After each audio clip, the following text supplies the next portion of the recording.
Los artículos 13, 14 y 32 de la Constitución Nacional dan algunas normas sobre el trabajo del periodista, sobre la libertad de expresión, de publicar, de difundir, acceso a la información. Y hace mucho tiempo en el mundo se ha establecido un principio que se llama libertad de prensa, que hemos dicho reiteradas veces en este programa para los que lo siguen que no existe, que lo que existe es libertad de empresa. En todas las partes de la Tierra, la difusión periodística tiene dos objetivos: el político y el económico. Es decir, se montan empresas periodísticas para defender intereses políticos y para defender intereses económicos. Nadie pone una empresa periodística para perder dinero, aunque quiera defender ideas políticas. ¿Por qué? Porque no lo puede realizar, porque llega un momento que no sale más el periódico, quiebra la radio, se funde el canal. Por lo tanto, no existe la libertad de prensa, existe libertad de empresa. En este mundo de la libertad de empresas, hay países donde el totalitarismo hace que esa libertad sea ejercida exclusivamente por el Estado. Y entonces los órganos de prensa y de difusión son manejados por el gobierno de turno, que ejerce y aplica una forma exclusiva de ver, de decir o de mirar. En la Argentina, con el tema de la libertad y de la democracia, se han llenado la boca todos justamente los que proscribieron y cercenaron libertades y rompieron la democracia. Por ejemplo, en 1955 se hizo un golpe de Estado en nombre de la libertad y de la democracia. Y se sacó un decreto 4161 para prohibirle pensar a la gente en peronista. O sea, habían llegado a un extremo que ni Hitler se había animado, de prohibir por decreto pensar de una forma determinada. Se dan cuenta que eso siempre fue una mentira, instalada por los propietarios de esos medios de difusión que pasaron a ser siempre medios de confusión masiva. Últimamente se viene insistiendo, y están muy asustados, que periodistas que estuvieron operando para defender al macrismo puedan terminar detenidos, y sería un grave atentado a la libertad de prensa. Miren, primero, le decimos que no existe la libertad de prensa. Segundo, que no existe en la Constitución Nacional, que nos ampara y que nos permite a nosotros reservarnos, y nadie nos puede obligar a dar nuestras fuentes de información. Así como existe esa protección, no hay ninguna parte de la Constitución que diga que un periodista puede delinquir en nombre de una credencial profesional o en nombre de una profesión. No está. O sea, si un periodista delinque, es tan delincuente como cualquier otro que viola la ley. No hay coronitas.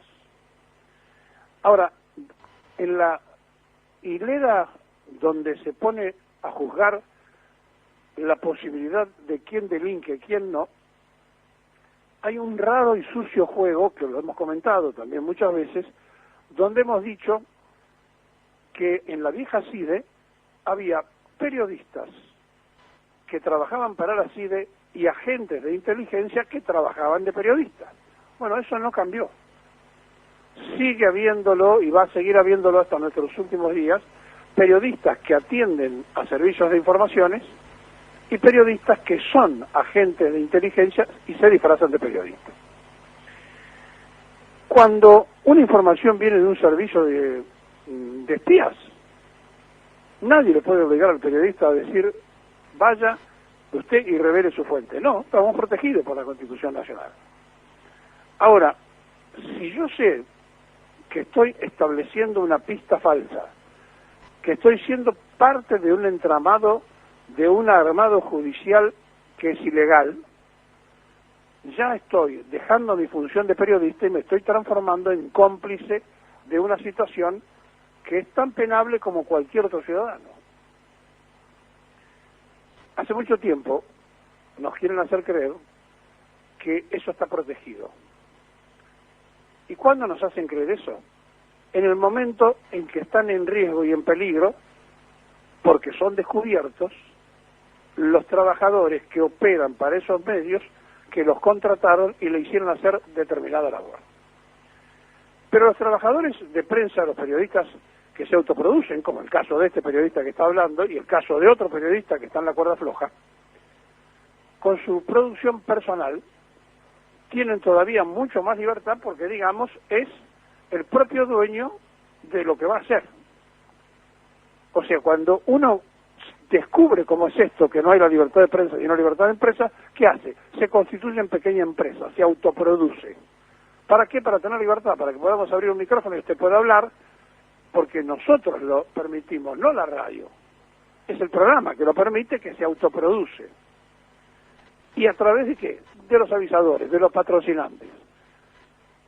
Entonces, cuando uno ve que se trata todo el tiempo de confundir y se habla que está en peligro la libertad, tenemos que preguntarnos cuál libertad. La del 41-61. ¿Cuál libertad? La que defendieron la nación, la prensa de aquella época, que aplaudían a los comandos civiles, que allanaban, violaban mujeres de peronistas y robaban las cosas. Eso sí son obras de la libertad en la Argentina. De esa libertad seguramente que no. ¿Cuál otra libertad o cuál otra democracia? La que se hizo en el golpe de Estado, también contra el peronismo. Y ya no violaron mujeres y domicilios, desaparecieron gente. Esos mismos empresarios periodísticos, ¿qué decían en esa época? ¿Defendían a los desaparecidos? ¿Defendían o publicaban algo en contra de la dictadura de turno o eran cómplices de la dictadura de turno? Seguramente eran cómplices porque estaban en nombre de la libertad y de la democracia que defendían los regímenes totalitarios. Entonces, estamos ante una tremenda falacia de quienes nos quieren hacer creer que ellos son los que tienen miedo que se ataque la libertad. Ellos nunca ejercieron la libertad, me voy a corregir, siempre ejercieron la libertad empresaria para hacer lo que se les ocurrió. Entonces, frente a esta situación, aquellos que fueron operadores de cosas irregulares, bueno, tendrán que dar explicaciones. Nadie quiere ver preso a ningún periodista en ninguna parte del mundo. Pero también es cierto, y tenemos que aceptarlo, de que no nos podemos nosotros prestar a hechos ilícitos. Si de antemano nosotros sabemos que se está inventando una situación judicial, si de antemano sabemos que se trata de denigrar a una persona determinada y lo hacemos conscientemente porque total nos ampara nuestro secreto que nadie nos puede obligar a dar la fuente, estamos maliciosamente haciendo uso de esa facultad constitucional para perjudicar a otro ciudadano que también protege la Constitución Nacional. Miren, no estamos ni para dar lecciones de ética ni de moral, pero sí estamos para decirles que terminen de mentir, porque la mentira siempre se estrella contra la verdad. Y la verdad es que la sociedad argentina no le cree a los jueces, ni anteriores ni a los de ahora. Pero resulta que estos que en libertad de prensa que tienen ahora y la ven acechada defendían a aquellos jueces, ahora dicen que los de hoy, porque van en contra, no les sirven. Y entonces dicen lo que siempre dijimos los que estamos parados del otro lado, que la justicia, Alfonsín la tendría que haber puesto en comisión a todos, porque habían jurado por el Estatuto de la Revolución antes que por la Constitución, y no lo hicieron. Y no lo hicieron porque muchos radicales eran jueces, muchos radicales fueron intendentes del proceso, y muchos radicales salen a decir, como Cornejo, cosas tan extrañas, aunque a nosotros no nos parezcan extrañas, nos parecen traición a la patria, de que si esto sigue así, Mendoza se tiene que independizar. ¿Y saben por qué no es extraño?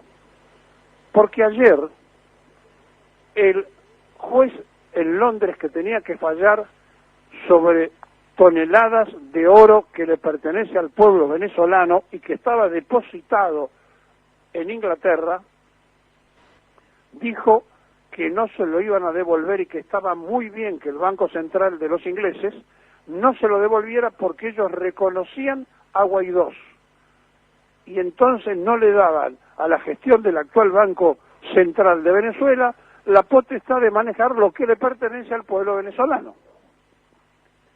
Y lo dijeron muy sueltos de cuerpas, como han hecho los piratas toda su vida. ¿Y saben por qué esto tiene que llamar la atención de nosotros?